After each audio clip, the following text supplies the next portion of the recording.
All right, y'all. So it's like so many updates in this case with KADA SCOTT.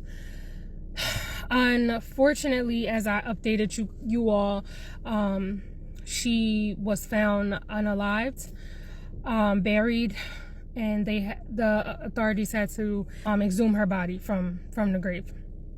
But there is updates in this case, and I wrote them all down, so I'm going to read them to you. So excuse me if I'm looking this way.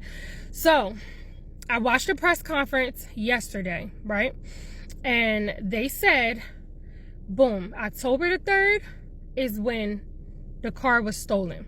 Keon King stole the car October the 3rd. October 4th, KADA SCOTT goes missing, right? Which obviously is the next day. The cell phone records pick up his vehicle at the rec center, right? He stayed there for 1 day and a half. He then proceeds to leave and the car is burnt, right? All evidence came from cell phone records. So they also said that it's most likely other people involved, but they have to, of course, keep that on the low for now because everything is still being investigated. The big break in the case today was the fact that there was additional remains found today, as of today, which is crazy. So I don't know what's going on here. I don't know if Keon King has like a tag team working with him, or if the other remains that was found is totally unrelated to the KADA SCOTT case. Not really sure. Everything is still developing and they're still doing investigation on all of this.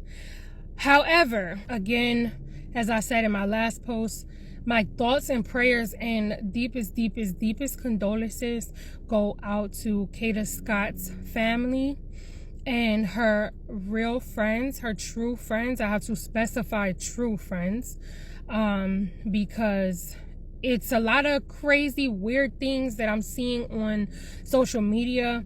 It's like every other hour it's new information. So that's why I'm like a lot slower with doing the post, because I want to make sure everything is accurate. I like to heavily research things before I actually put them out there and say it. I don't want to say anything wrong. I don't want to put the wrong information out there about this case, because we're talking about someone's, we're talking about a family that just lost their, loved one, and that's nothing to be taken lightly. So I just wanted to say that my thoughts and prayers are with the family and the real true friends of KADA SCOTT. And wow, this is just a really sad case, and I am just like, I'm at a loss for words. It's just a shame. Now, I noticed one more thing, you guys. I noticed that there was also other charges. There was additional charges as well for Keon King. He got a charge of arson.